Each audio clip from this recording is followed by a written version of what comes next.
The following podcast will contain spoilers, tangents, hot takes, and excessive foul language. Viewer discretion is advised. Enjoy the show.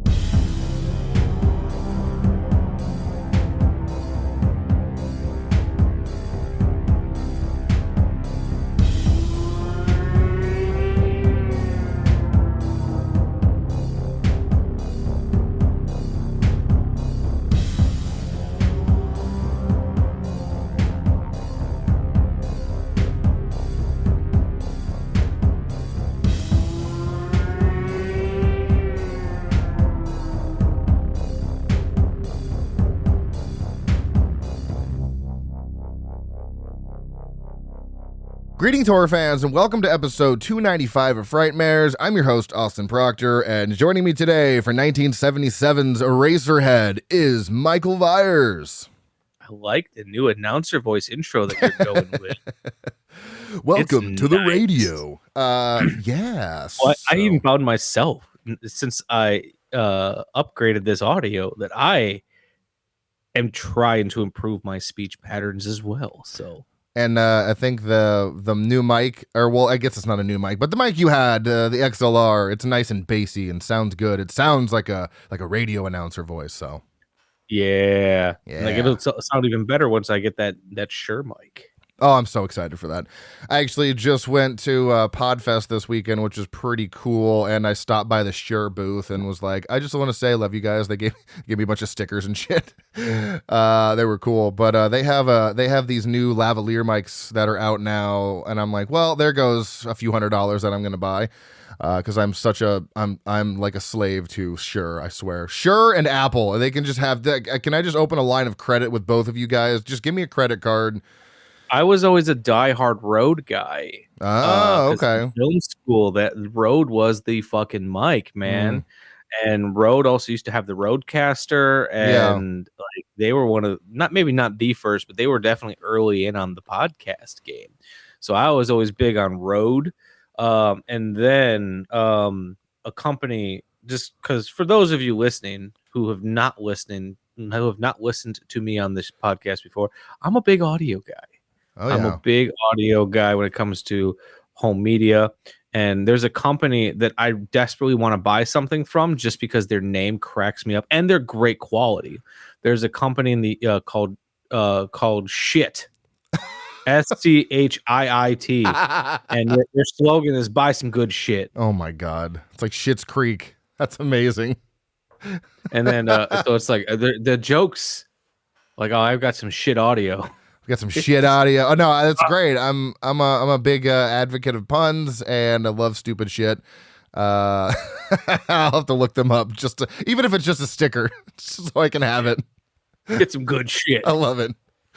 Oh, so we are talking about Eraserhead today. I'm very excited for this. As funny enough, this is. I was looking back at David Lynch's films recently because and this is weird timing as well. I'm going to be all over the place, so please bear with me.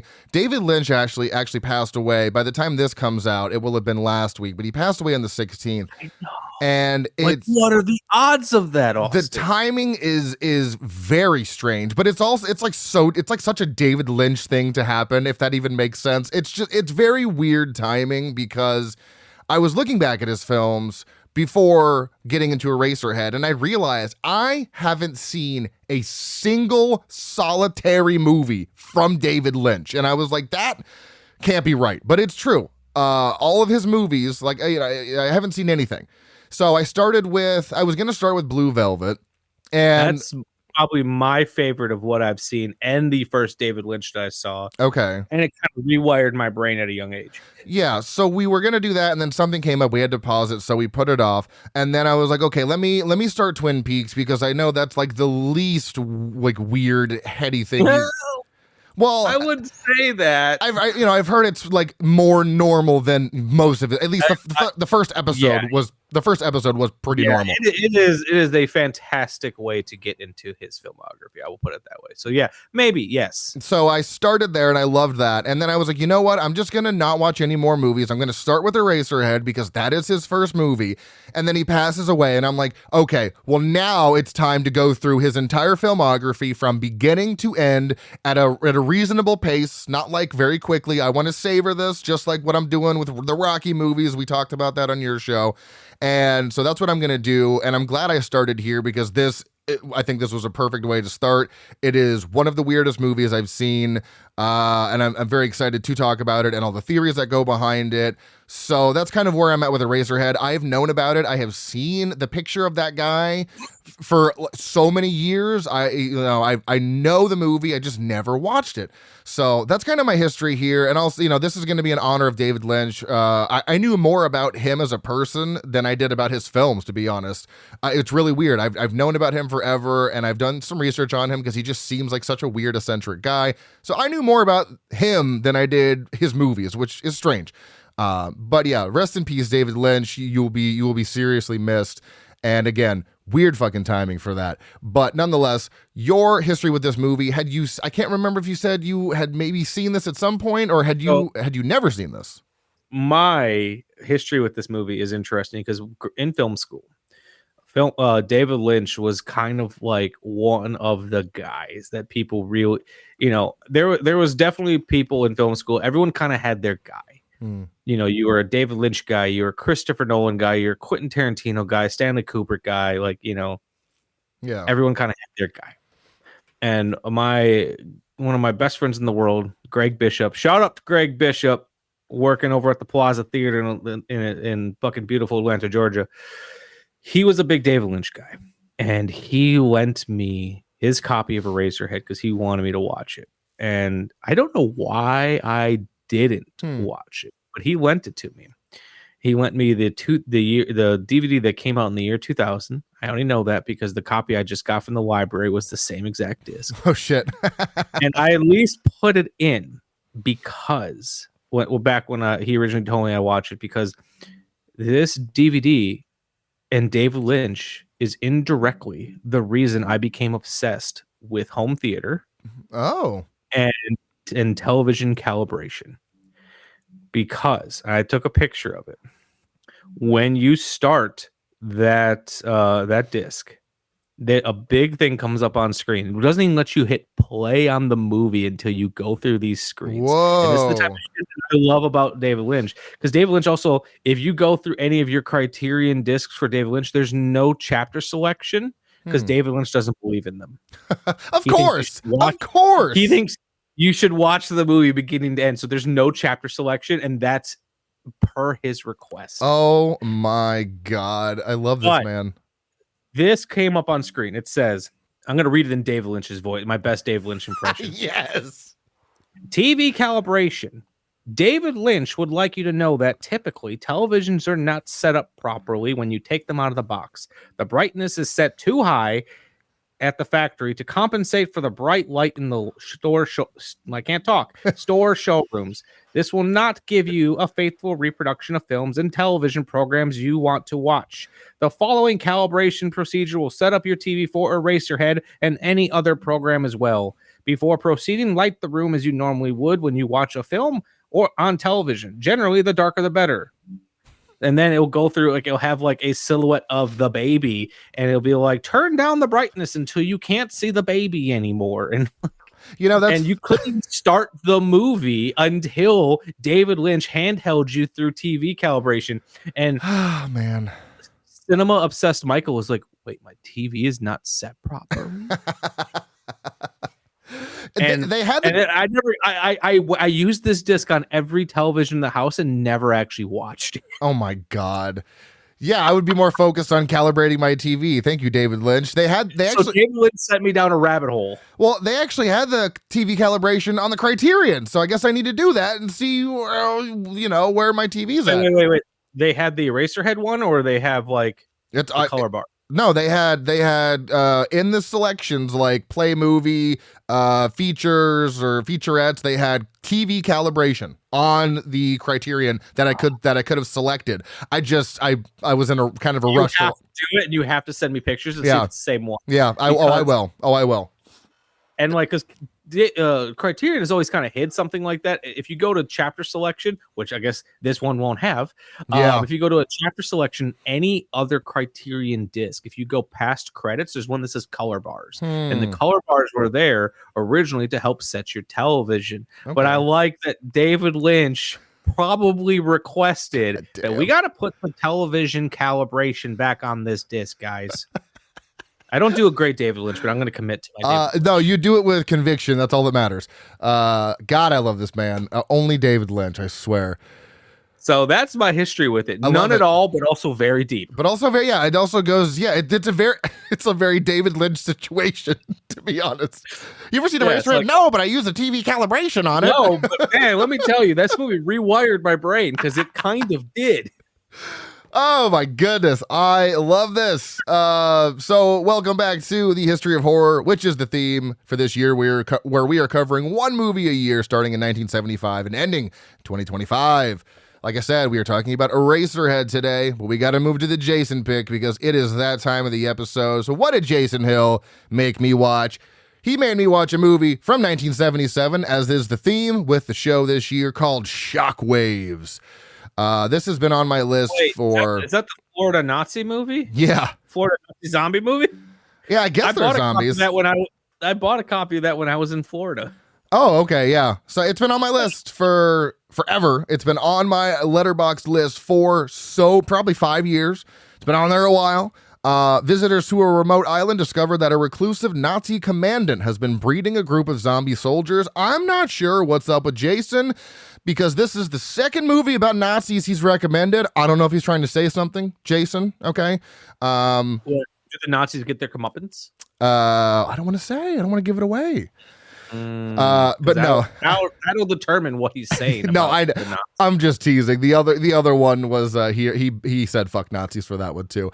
But this was a fun little 70s movie. I don't know if maybe the film, there's something wonky with the film because it had an odd color or an odd tint to it. So I don't know if that was something that happened while filming or during post-production, or maybe the copy that Prime has just isn't that great. So it didn't look the greatest, but I loved the look of the zombies, the Nazi zombies. And you got to remember too, this is this is pre Dawn of the Dead. This is pre Day of the Dead.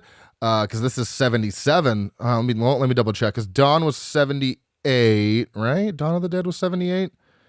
Yeah, Dawn of the Dead was 78, and then Day of the Dead was, I'm pretty sure that was 80. So this is just a little previous to the George Romero zombie movies. Obviously Day of the Dead was 85. Fuck me. Obviously we had Night of the Living Dead in like 68, but this is a pretty interesting, because I don't think I've other than Dawn of the Dead, I don't think I've seen a zombie film from the 70s. Oh wait, just kidding. Fulci's Zombie, that's from the 70s, right? Zombie 2. I feel like it's late 1979, so okay, late. Because it's Zombie 2, Zombie Flesh Eaters, because it's a sequel to Day of the Dead, essentially. If you didn't know that, fun fact. That's what that's about. Because I was like, wait, because Jason recommended Zombie 2, and I was like, Zombie 2, what's the first zombie? And he was like, so fun fact. Here's the information you need. But back to Shockwaves. It was fun. I enjoyed it for what it was. Definitely a good time. I would recommend it. It is streaming on Prime currently. It has a 2.8 out of 5 on Letterboxd. I gave it a 3 out of 5 with the heart. Jason gave it a 2.5. And he also, he did not give it a heart, just a 2.5. And his review is, movie is a bit slow, but I'm always going to say, fuck Nazis on principle. So thanks, Jason, for saying fuck Nazis, because I think we should all agree with that statement. That's my general feeling on like surf Nazis must die. Yeah, exactly. It is my favorite movie about surf Nazis, but also still fuck Nazis. But still they must die. Nazi punks, fuck off. Again, Shockwaves from 1977. You can watch this on Amazon Prime. Let me play my Jason clip. Jason says, check it out. You'll probably hate it. Thanks, Jason. Let's move on to some Oscar winners and some box office numbers for the year. So the highest grossing movie of 1977 was Star Wars Episode 4, A New Hope, coming in at $775,398 $775,000. Buku bucks. Yeah, buku bucks. Money dollars. The highest grossing horror movie of the year was The Exorcist 2, The Heretic, coming in at $30.7 million. Oh, I guess Star Wars would be $775,398,000. There we go. I'm stupid. Exorcist 2, The Heretic, $30.7 million. Going on to the Academy Awards, this was the 50th Academy Awards in 1978. Taking place on Monday, April 3rd, 1978, honoring movies released in 1977. Best Actor goes to Richard Dreyfuss for The Goodbye Girl. Actor in a supporting role goes to Jason Robards from Julia. Best Actress is Diane Keaton from Annie Hall. Actress in a supporting role is Vanessa Redgrave from Julia. Cinematography goes to Vilmos Zsigmond from... Oh, I love it. I've met Vilmos Zsigmond. Oh, there you go. Vilmos Zsigmond from Close Encounters of the Third Kind. Director goes to Woody Allen for Annie Hall. Music, the original musical score goes to John Williams for Star Wars, and Best Picture is Annie Hall. I've watched Annie Hall. Michael's watched Annie Hall, and I don't have much else to say about it besides I did not care about anything that happened in that movie. I was so painfully uninterested. I don't know. I don't have much else to say. That's pretty much all I got. I just did not give a shit what was happening. It was not interesting to me whatsoever. Did not like the narrative of the constantly breaking the fourth wall, which is usually something I'm fine with, but it just didn't work for me in this instance. And I think we can all agree Woody Allen is kind of a trash person, and maybe that went into why I didn't like it, because I'm just not a fan of Woody Allen. So that's where I'm at with Annie Hall. Yeah, just not for me. That's all honestly fair, because let's start off by just saying, fuck Woody Allen. Yeah, trash person. So I think my letterbox review is something along the lines of Alfie is insufferable, thus a 0. But Annie Hall, the character, is a delightful, thus a 5. Yeah. So I split the difference and I gave it like 3. Yeah. Because let's be real, this movie, even if we ignore the Woody Allen of it all, it is very hard in a situation like this to separate the art from the artist, because he forces himself into the art in such a way that it is hard to ignore that. Diane Keaton, is absolutely delightful. Absolutely. She's fantastic in this. Carol Kane's fantastic in this. Tony Roberts, who plays his buddy Max. I fucking love that dude in every scene he's in. He's just so fun to watch. Yeah. However, Christopher Walken showing up, a babyface Christopher Walken, that's great. And I feel like maybe with any other actor playing Alfie, maybe I would have liked it more, because I liked this movie far more when I first saw it in film school, because I actually did think there was some very inventive things going on, and I found I like the movies inspired by Annie Hall more than I like actually Annie Hall. Interesting. Okay. This is my type of rom-com. I love if you look at Noah Baumbach's entire career, the man is doing pretty much an Annie Hall impression for pretty much most of his career. You can even see it in some of Wes Anderson's films. I like the films that clearly were inspired by. I love New York City romance movies. It's just a weird little subgenre that I enjoy. All I kept thinking is why do women keep throwing themselves at Alfie because he's so fucking insufferable? The worst. And he's not even charming insufferable. But the answer is because Woody Allen wrote it that way. Exactly. And because other people have played Woody Allen-esque characters in a Woody Allen film. One that I actually quite enjoy, Midnight in Paris. They get Owen Wilson to play the Woody Allen type character, and I think it works much better. I think he can be an interesting writer. I think Radio Days is one of my favorite movies he's made. I just am realizing the movies where he's starring in don't interest me nearly as much as his other things. And I just kept thinking, it's like, why is Diane Keaton giving this man the time of day? Sure, like when they first met or whatever, okay, he's, kind of a dork and, whatever. But like, why she keeps going back to him? Like, fuck, stay with Paul Simon. For real. Why? Stay with Paul Simon, man. That guy writes some bangers. And not also real quick, I did not like the line he said, I wouldn't want to be a member of, or I don't want to be in a club where I was a member. I'm like, that aged so poorly, first of all. And I didn't laugh one time. Actually, no, sorry. The one time I laughed is when he sneezed in the cocaine and it went everywhere. That is the only time I laughed throughout the entire runtime. Other than that, I did not laugh one other time. I pretty much was only laughing anytime Diane Keaton was doing anything. Yeah. I mean, she was great. She was great. Yeah. Her whole thing where she was talking about, I think, her uncle, and she goes, yeah, he was in the hospital and he stopped breathing. He died. Like, just her delivery of that crushed me. Yeah. So not for me. I can see the merit. I can see why people like this. I totally understand it. And I didn't rate it so badly because I didn't like it. I gave it a 2.5 because I honestly wanted to rate it like a 1.5, but I was like, I can see where people like this. I get it. I understand the appeal. So I gave it a little bit more just because I didn't want to be too harsh on it, but not for me. So I think that's Star Wars should have won Best Film that year. Oh yeah, and yeah. The fact that Steven Spielberg didn't get it for Close Encounters, which I think is one of his most underrated films. I love that movie. Despite it being nominated for an Oscar, that movie is some of his strongest direction. My review for this is. Because I forgot to do my reviews. 2 seconds. Let me go. So what was it? Rocky, and then it was One Flew Over the Cuckoo's Nest was first. So my review for One Flew Over the Cuckoo's Nest is Nurse Ratched maybe a bitch, but she a baddie. That's that one.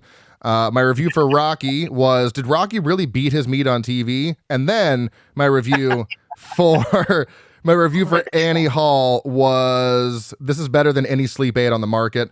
That's what I've got for my reviews. I'll be sure to on fire with these. Thank you. That's my new thing. Instead of doing a whole big review, I'm trying to do funny little quippy one-liners. So and then there'll be me who I'll write multiple paragraphs on something, and then like in something else I'll just write yeet. Yeah. It's just how I'm feeling when I do it. Yeah, it's all how you feel. So I wrote a review for every single movie last year though. That's impressive. That's my goal for this year as well. So keep follow me on Letterboxd, follow Michael. We'll tell you where to follow to the end of the show. Let's move on to the IMDb Roundup. There it is. This is Eraserhead from 1977, released on February 3rd of 1978 in the U.S. Not rated. There's mild sex and nudity, moderate violence and gore, mild profanity, no alcohol, drugs, and smoking, severe frightening and intense scenes. Coming in at an hour and 29 minutes, listed as a fantasy horror. Directed by David Lynch, quite famous for the Twin Peaks show. Also did Mulholland Drive, Dune, Blue Velvet, a whole bunch of other things. He has also directed a copious amount of short films. It's incredible. Also written by David Lynch, who writes, from what I can tell, writes everything he directs. Could not find a composer credit on IMDb. So probably David Lynch. Oh, okay, that's fair. Because he is a musician. Oh, okay. And he does a lot of the soundscapes himself. Okay. It might be under sound. Okay. Higher into like sound design. Okay. But yeah, I would say I'm willing to bet money that it's David Lynch. Okay. Cinematography by Herbert Cardwell, who only did the cinematography for one other movie that was a short film by David Lynch called The Amputee. Sadly, he died in 1979, so that's probably maybe why he did not do much else. It's also cinematography by Frederick Elms, who did the cinematography for Valley Girl, Hulk 2003, and Horns. Very weird resume there. Edited by David Lynch. This appears to be his only feature-length film he has edited outside of Twin Peaks' Fire Walk With Me. Starring Jack Nance as Henry Spencer, who was in a lot of David Lynch's movies, like Blue Velvet as Paul, is also in the Twin Peaks show on the first episode there. We've got Charlotte Stewart as Mary X, who was also in Tremors as Nancy. We've got Alan Joseph as Mr. X, who was also in Marathon Man as Babe's father. And we've got Jean Bates as Mrs. X, who was also in Mulholland Drive as Irene. Estimated budget of $100,000, grossing only $25.7K. This was a very panned movie when it came out. Filmed in LA, California. You can watch this on Max. Movies that came out around the same time. I had to go quite far out because there wasn't much. I went like a few months out in each direction. So we have Exorcist 2, The Heretic, The Rescuers, Orca, The Spy Who Loved Me, The Hills Have Eyes, Pete's Dragon, Close Encounters of the Third Kind, Damien, The Omen 2, Grease, Jaws 2, Revenge of the Pink Panther, National Lampoon's Animal House, The Eyes of Laura Mars, and Piranha. IMDb summary, we have Henry Spencer tries to survive his industrial environment, his angry girlfriend, and the unbearable screams of his newborn mutant child. This is Eraserhead.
So overall thoughts, Michael, what do you got? Oh, so I went through a whole gamut with this movie. Okay. So I'm a big David Lynch guy, but I hadn't seen Eraserhead because I knew. So as you delve deeper into the world of David Lynch, you'll notice that he deals a lot with dream logic. And he's kind of, there's an old quote that cinema is the closest you'll get to watching someone's dreams. And that quote, I think, is kind of David Lynch's mantra. As he goes on, there's clear delineation. I can't pronounce that word. There's a clear, distinctive line between reality and surreality.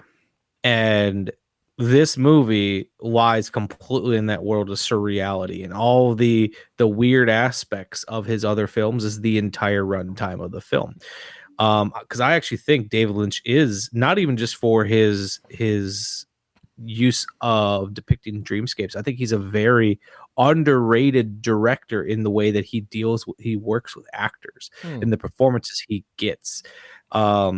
And I really like the way he mixes reality and surreality. So I didn't know exactly how I was going to feel about this film upon first rewatch. And when I watched it and I finished it, Amanda asked me, she's like, "So did you like that movie?" And I was like, "I don't know." She's like, "I think so." And because I was bathing in this movie for a while. Yeah. And then the more I thought about it, and I went back and rewatched big chunks of it, I was like, I think I really do like this movie. I just really needed to sit with it for a while. Okay. I like so that. Ultimately, I think I do. I think I like it. I don't know if it's my favorite of his films. Okay. Because I think he really grows as a filmmaker, but this is the Rosetta Stone for his filmmaking career, where you can see so much of imagery and themes that he's dealing with in this that is going to show up later on. Oh, okay. Well, I'm glad I started here, just because I knew it was a weird movie, and I feel like it did set the tone for what else is to come with David Lynch.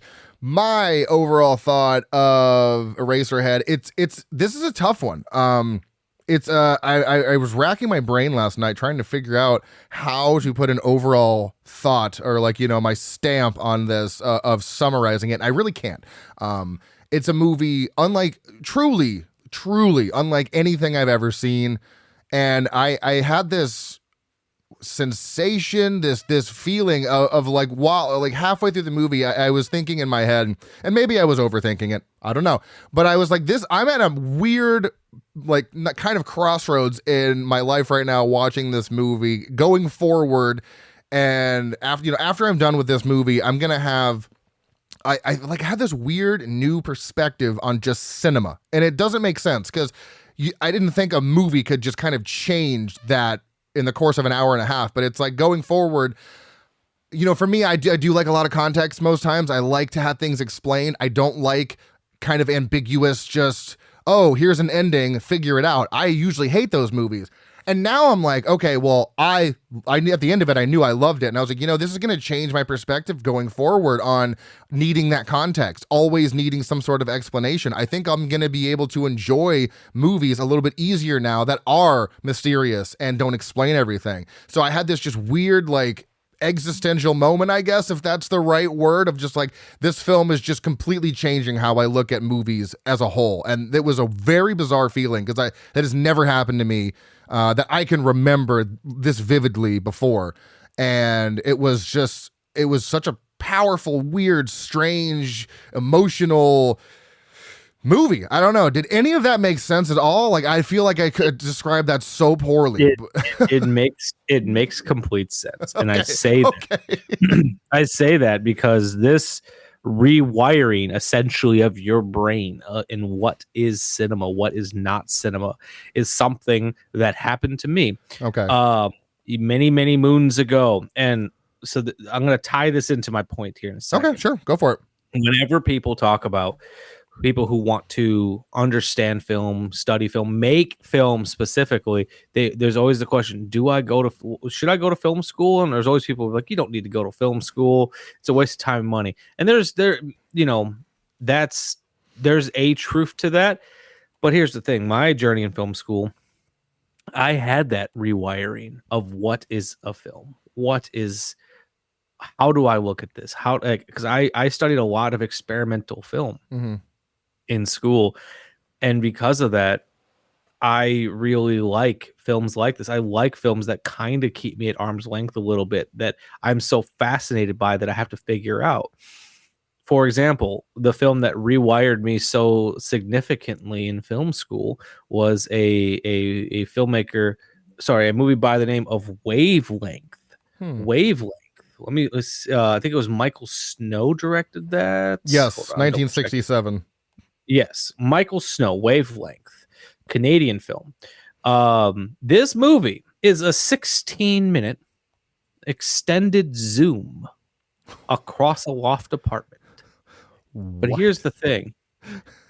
It was shot over the course of many days, and it's a seamless zoom, even though he shoots it over the course of many days. And what's happening on the screen is constantly changing, but the zoom never stops. Whoa, okay. And the movie is realistically about nothing, but it's also it's a movie that you spend so much time with that you're trying to find the reasoning behind the film. So I mentioned Wavelength to pretty much say, I think what you're going through is absolutely normal. For someone who's truly interested in the world of cinema, I think it's very freeing to get to a point where you realize, I don't need to know what's going on. And don't get me wrong, there's always going to be that shock sometimes. Like what I had for Eraserhead, to be like, I went in with a certain expectation. I'm now feeling a little weird because the movie didn't live up to any expectation. But this entire time I was like, I really think I like this movie. I just can't put into words why I like this movie. Right. And I think I said to you, when you planned for this, and I was like, you're getting into David Lynch. I'm going to just tell you, you're going to be confused, and that's okay. okay. Yeah, I think that definitely helped a bit because, like I said, I knew about the man. I knew he made these just kind of heady, weird movies. But you saying it's okay to be confused, I was like, all right. And so I think that definitely kind of held my hand a little bit when I was watching the movie because I remembered I was like, I am confused, and I was like, all right, it's Michael says it's okay to be confused, so I'm fine. I don't even know if David Lynch knows everything that's going on in this movie, and I say that not because he's just talking out of his ass, but David Lynch is big into transcendental meditation, and part of transcendental meditation is giving yourself to the world around you and conjuring images. Like, I'm very simplifying it, but David Lynch is definitely an artist in which he uses imagery and symbolism to elicit a emotional or personal response out of him. So I wouldn't be surprised if he's like, I have these images in my head. They're making me feel something. I don't exactly know what they mean, but I feel like they're important. And that does make a lot of sense because he's also said, people have asked him to explain Eraserhead, and he's like, no. Yeah. I don't think he can. Yeah, I don't think he can. I don't think he wants to. I don't think he cares to. But the whole point of the movie, from what I've understood, because I looked into it. I looked into it last night. I did a whole deep dive on just kind of not trying to figure out the movie, but looking up theories and stuff like that. And it's basically he wants you to come up with what you think the story is about, and you're right. If this is what you think, then that's fine. There's no answer, and I always hate that. I always need some sort of an answer, even if there's a deeper meaning that I can look up and be like, oh, they were saying this.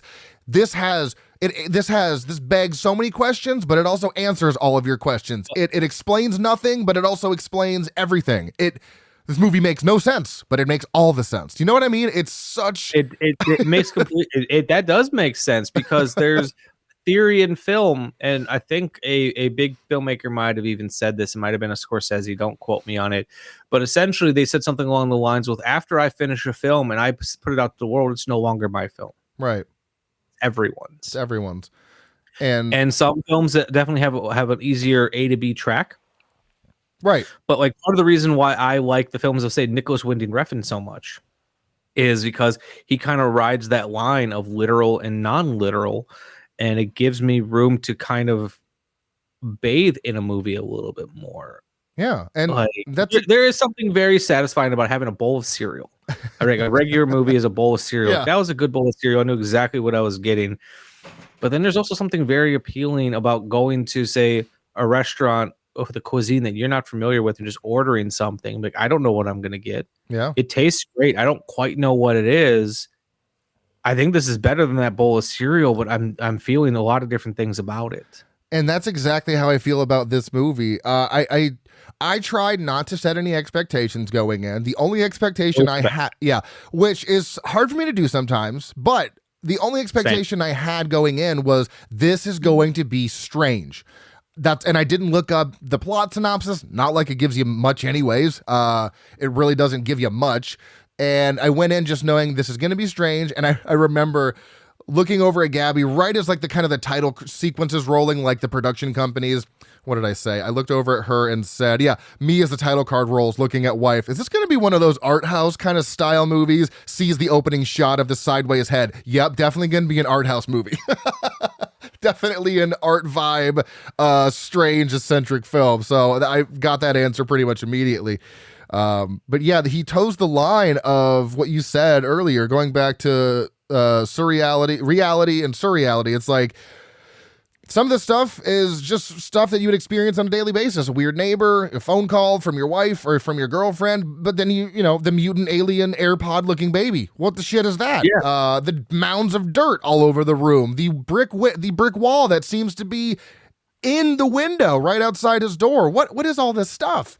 The man in the window, whatever his name was, pulling all the levers that looks kind of scaly. Who the fuck is that? It's just it's interesting. It's like, while this is definitely to some extent a heady movie, it's also a deceivingly simple film. Right. There's not much that they throw at you that you have to be like, well, I don't understand this. You're just living in this. This is just normal in whatever world this is, whether it be dream or reality. you're forced to accept everything that they put on screen because it's just presented in such a normal way, like nothing is wrong. So it's like I'm taking all of this basically kind of at face value in a sense, but it's like there has to be some sort of deeper meaning, right? Is there a deeper meaning, or is this all just nonsense? My head was just spinning at the end. I just sat there in utter disbelief and shock and amazement and confusion watching the credits roll. I mean, I just blankly stared at the screen like with my eyes wide open, and just like my wife was like, "Hey, are you coming in here to get ready for bed?" I was like, "Yeah, I'm coming." Yeah. I was just flabbergasted by the end of it, and I haven't felt something like that from a movie. I can't even tell you the last time I had the reaction that I had from Eraserhead. Amanda asked me when I was watching it, because at one point I checked the runtime. And I mostly do that because I have a relatively decent understanding of plot structure. Yeah. That I can usually figure out where a movie's at in its plot structure. Mm-hmm. Something like Eraserhead is like, I don't know if I'm like really close to the end, if I'm very at the beginning, because time didn't exist while I was watching this movie. I had no idea how long I was watching this movie for. Yeah. So I was mostly just checking and be like, where am I in this world? And also I need it as a grounding technique almost. Oops. No, yeah, and I usually, there'll be times where I pick up my phone and do this, and the only time I had my phone was to take notes on this movie. Other than that, I was fucking glued to the TV. Like you would have to do something very distracting to pull my attention away from that. So, I had my phone basically parallel with the TV taking notes so I could still see what was going on in my peripheral, so I wasn't looking down. That's how into this movie I was. And that, it's not that I'm saying it doesn't happen all the time. There's plenty of movies I can get into, but this was a complete different level of like a fixation, if I'm pronouncing that right, with a movie that's happening on screen. I like I said, I was just completely floored by it. And I think even from like from the opening shot, you get this immediate feeling of kind of unease and dread, sorrow, despair, and it's all established within the first shot and the first few minutes. And I think that's incredibly hard to do with absolutely zero dialogue. There's no dialogue for like the first 5 minutes. It's just him walking around. But I got this just overwhelming sense of dread, fear, paranoia, anxiety. And I'm like, how did you manage to create that without saying a single fucking word? That's impressive. That's truly impressive. Going back to what I was talking about before, where how this movie is decidedly simple in some ways, where, so we have our lead character of, I think his name was Henry. Yep, Henry Spencer. And Henry, he's, it's like weird things happen. But like, one of the early scenes is Henry is, so he's kind of lusting at the woman across the hallway. I'm like, okay, that makes sense. He goes to his girlfriend's house and just has a very awkward interaction with them. But if you think about it, it's like, okay, that actually makes sense. This is probably what meeting the parents for the first time feels like. Yeah. If not, this is not how it plays out, but this is probably how it feels like inside of us. It just feels like David Lynch getting his insecurities out on screen, and honestly, him dealing with fatherhood. Mm-hmm. And I was going to ask you about that. Like, you're a new dad. Mm-hmm. How did this movie and its use of like, and what I was commenting on about like children how did that make you feel? So yeah, that was interesting because, and this ties right into some, like one of the theories I read, a lot of people out there believe the theory that this is a very, it's basically a, what am I trying to say? What's the word here? It is a kind of an explanation of the fear of fatherhood, of what's going on in this movie. And I can totally see that, especially being a new dad and dealing with the unknown. And I think it is a great commentary on the fear of fatherhood. I don't necessarily think that's not the theory that I have. I have a different theory on what I think is going on here. I have a couple, actually. There's quite a few, honestly. The internet is steeped in a bunch of theories with this one, which makes a lot of sense. But I do think it is a good commentary because it is, having a kid is this foreign thing to anyone who it's their first kid. It's something you've never done. So the representation of this weird kind of mutant alien thing was honestly a perfect way to represent that, because it is a foreign thing to you. So it would make sense to personify that feeling as this mutant looking thing, because it's like not of this world. It's otherworldly because it's just so foreign to you. So that was actually an interesting representation of the baby. And then, you know, all the fear you could tell, just kind of Jack Nance's expressions were so, I think, powerful and important, because he wears his emotions on his sleeves, and you can see all of the fears and dreads or emotion that he has from what's going on. So I think he was very important to this movie, and just dealing with the new baby. Obviously, you know, it wasn't like this for me because this is a whole other world, but yeah, all the stuff that was happening in this, just, and how he was reacting to it, is how you react as a new parent. You know, you're scared, you're nervous, you're not really excited a lot of the times because it's just so overwhelming. You're tired, you're not sleeping. So it's an interesting commentary on the fear of fatherhood. And I resonated with that for sure, because of the fact that I am still a new father. My daughter is 18 months old. But I especially remember those early days when she was young. There's just a constant crying, not being able to talk to her and ask her questions and be like, how are you feeling? It's just this thing that's in your house that's crying that needs attention. So it's very interesting in that respect. And I can totally see why people think it is basically, you know, the fear of fatherhood, and it's kind of like personifying that fear. So I think that's pretty on the nose. And I think that's definitely a possibility.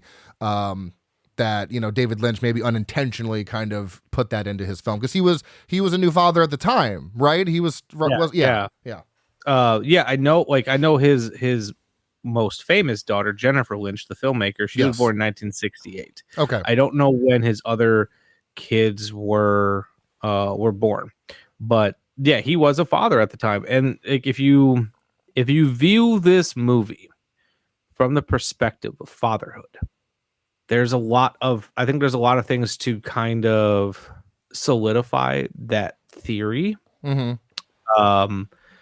One of the ones that really stick out to me is so the alien, the baby is represented as this alien-like creature, probably the way in which Henry sees this baby. Right. This is I feel like this is the way that Henry, who didn't seem like he really had any interest in being a father, let alone this girl, probably sees this baby. He sees this baby as a alien.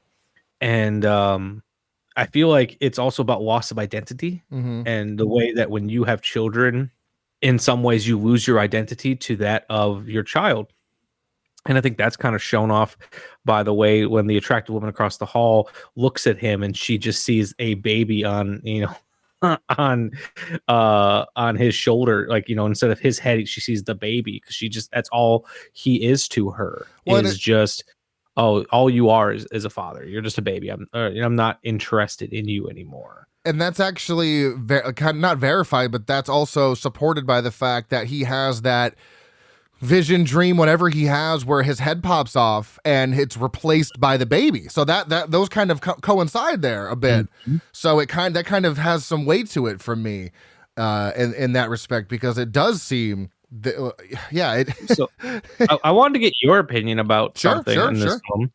I think one of like I said, there's, even though this film was very deeply rooted in the world of the surreal, because a lot of it kind of makes sense. Like, okay, this is where he's going to meet his family, her family.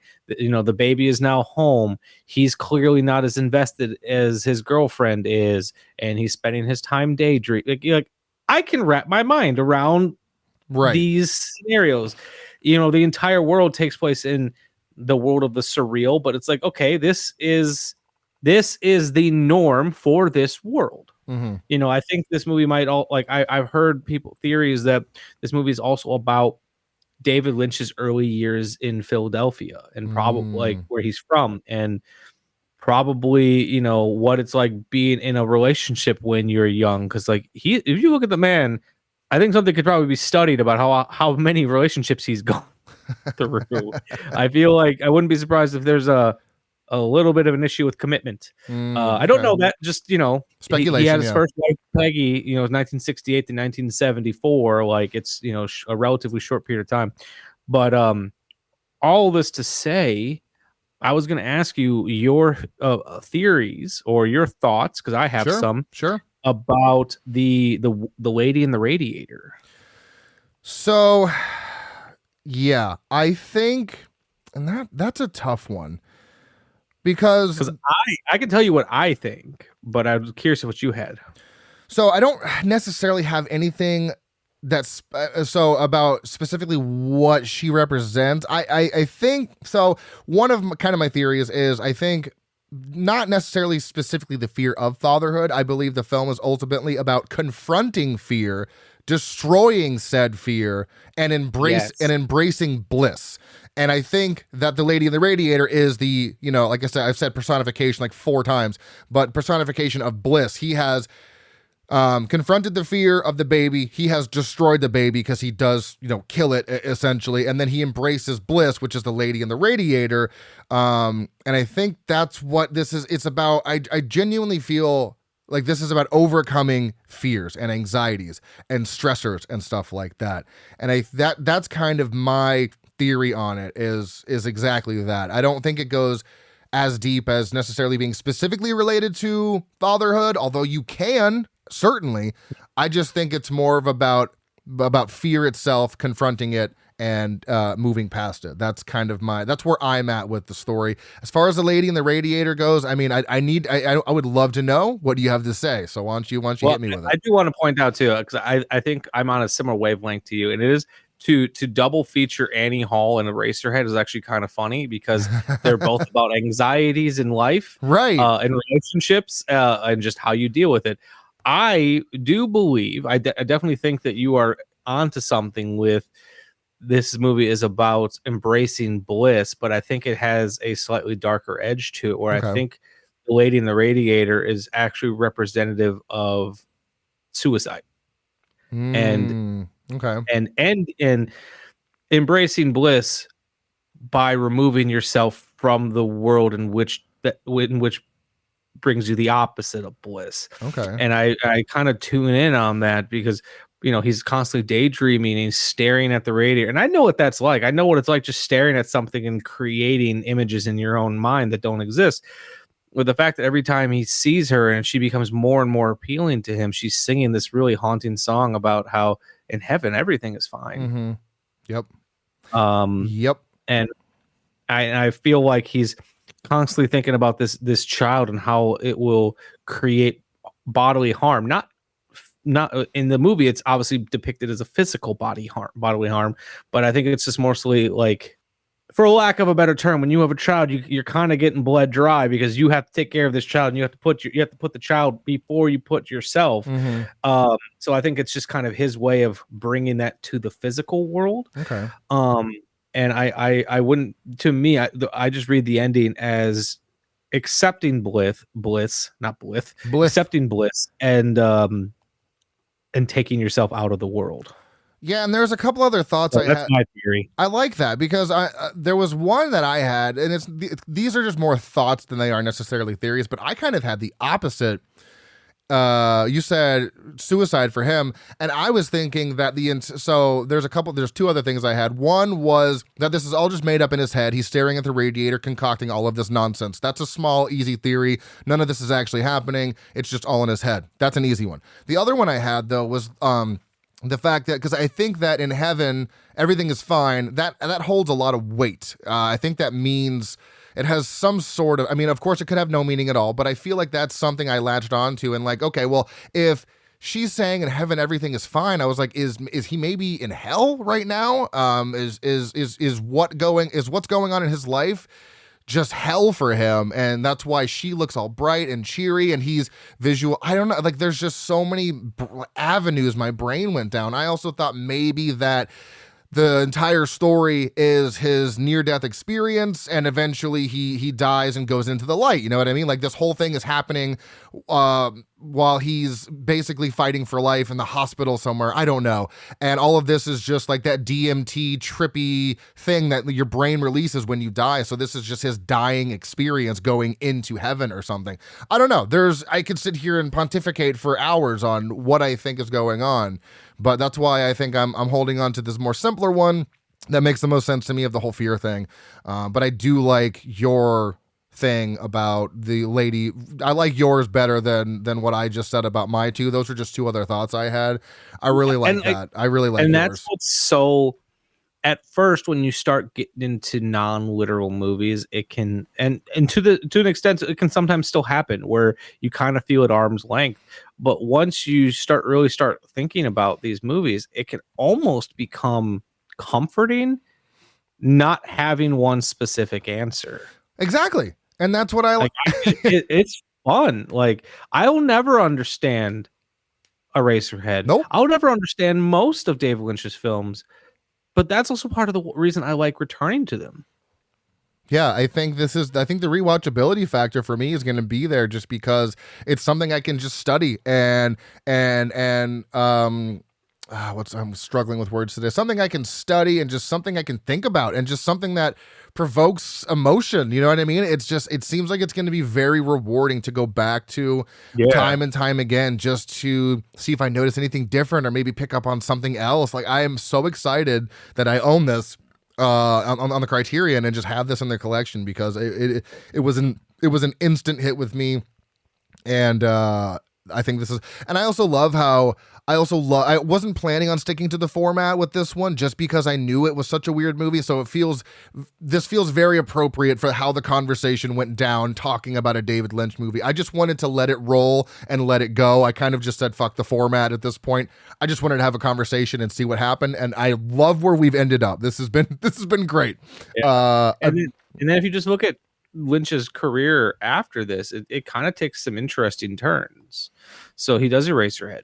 In the 1980, he makes The Elephant Man, which was produced by fucking Mel Brooks. Mel Brooks, yep, I saw that. Pretty much Mel Brooks saw Eraserhead and was like, this guy's got something, and brought him in to make The Elephant Man, which, if I remember correctly, I think Elephant Man might be his most narratively straightforward film other than maybe The Straight Story. Oh, wow. Which The Straight Story he made with fucking Disney, so. Oh, jeez. Okay.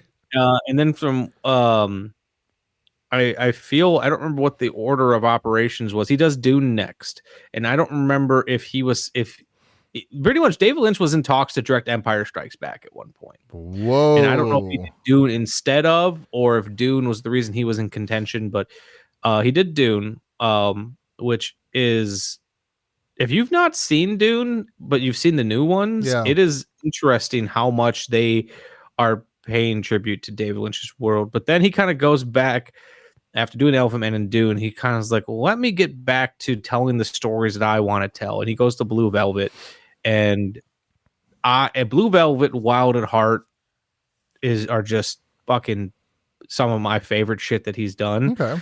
So, I would definitely say continue on with Twin Peaks, because Twin Peaks, while it is Dave Lynch, you can't ignore Mark Frost and his influence in that show. He is a co-creator on it, and I think they play off each other very well.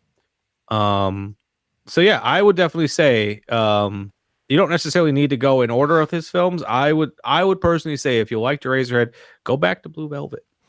Yeah, I'm gonna figure out which way I'm going to go into them, but I know I'm going to go through his catalog throughout the year. I'm throughout the year. Maybe I want to catch up on the ones I haven't seen too. Yeah. So this is definitely something I'm excited to dive into. And again, rest in peace to an absolute legend.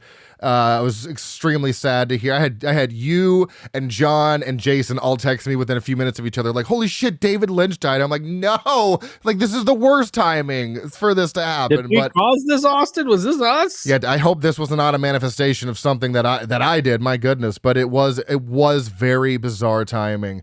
And I'm happy that I finally got to watch something by him. I don't really have much else to say. I think this movie speaks for itself, and I think everyone needs to watch it. Obviously, if you haven't watched it by this point and you've listened to this whole entire episode, shame on you. You should know better. Go back, watch the movie. Stop this now after we're done talking about it. Go watch it. Please. Mm-hmm. Is there anything else that you did want to mention real quick before we kind of wrap up and move on? The sound design on this movie is incredible, and if you did sit through this entire podcast and haven't watched the movie, shame on you.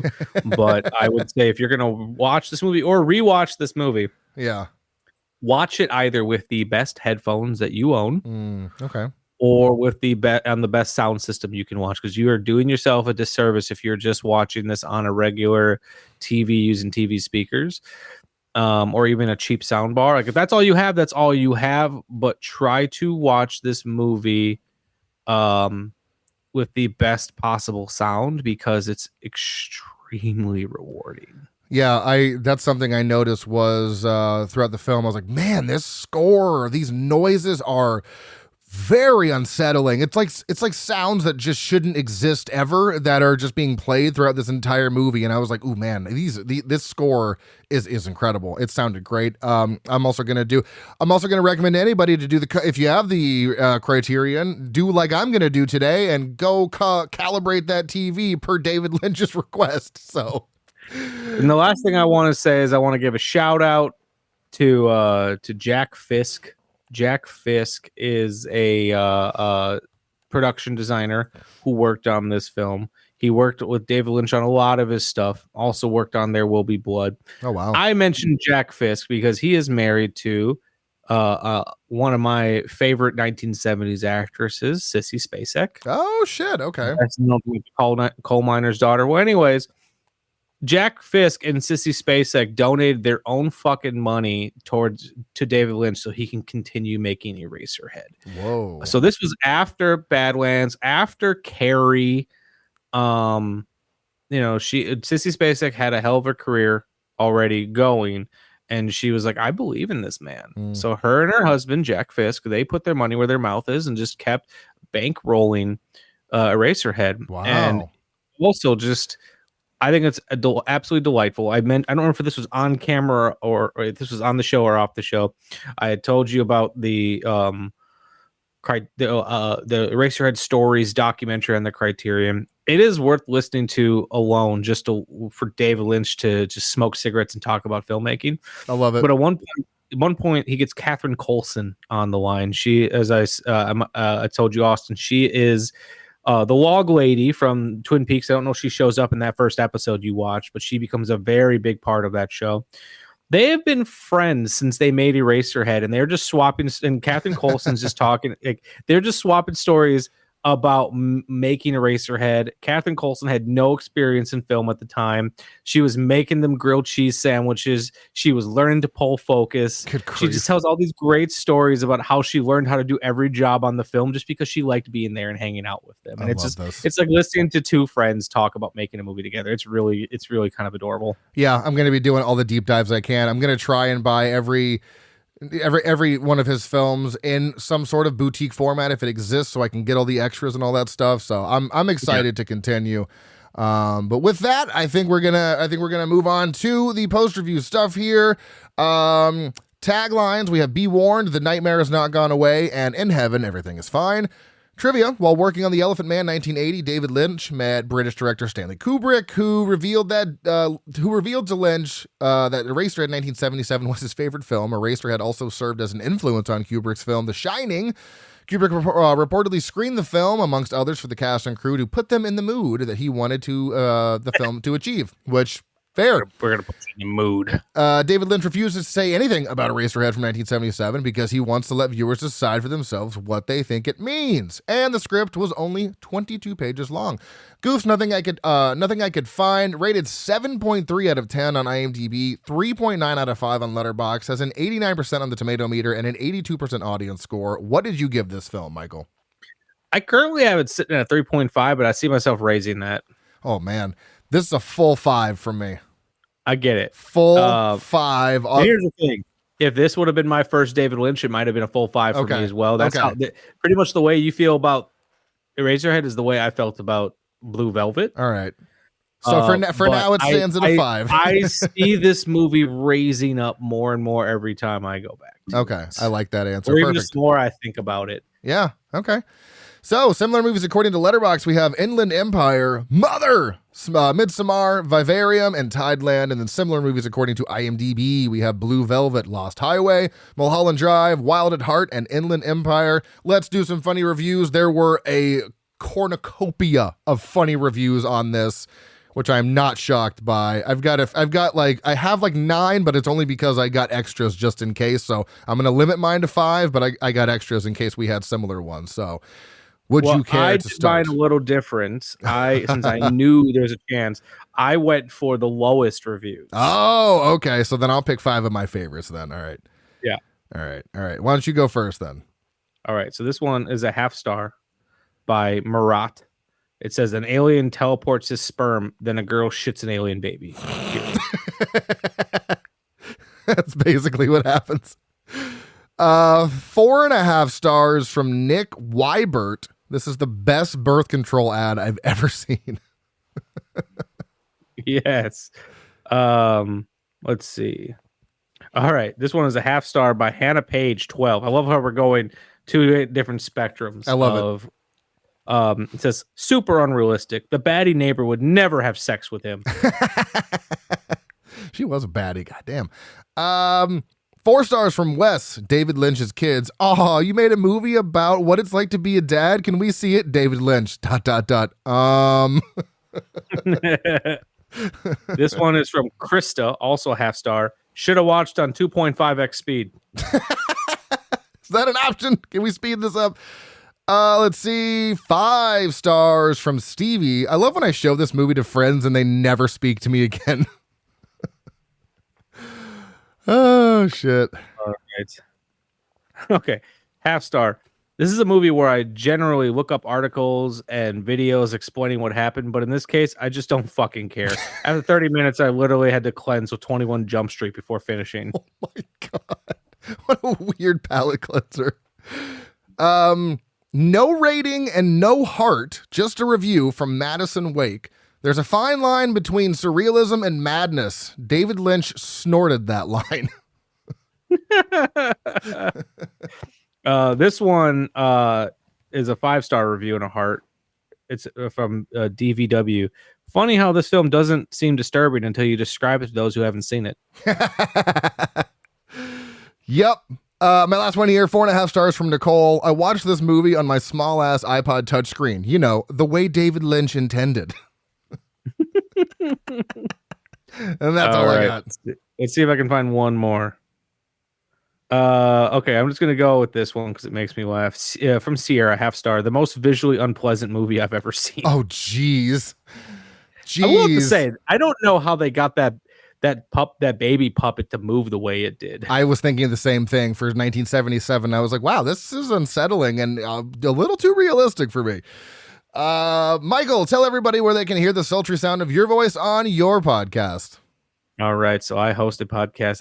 I'm going into season 9. It's called The Shame List Picture Show. We are on the Cinepunks Network. We're also wherever you find your podcast. Our good friend over here, Austin Proctor, is not only our fantastic editor, but the executive producer on the show as well.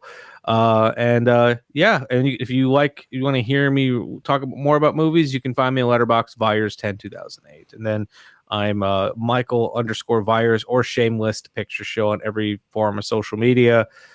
We'll see if TikTok is still around come Monday. Yeah, we'll see. If you enjoy the show, please rate and review on your favorite podcast app of choice. Follow us on Facebook, Instagram, maybe TikTok, and slash your app at frightmarespodcast. Our email is stayspooky@outlook.com. You can also follow me personally on Letterboxd at Dr. Proctor. Next week, Corey and I will be back doing Invasion of the Body Snatchers from 1978. So until then, stay tuned and stay spooky.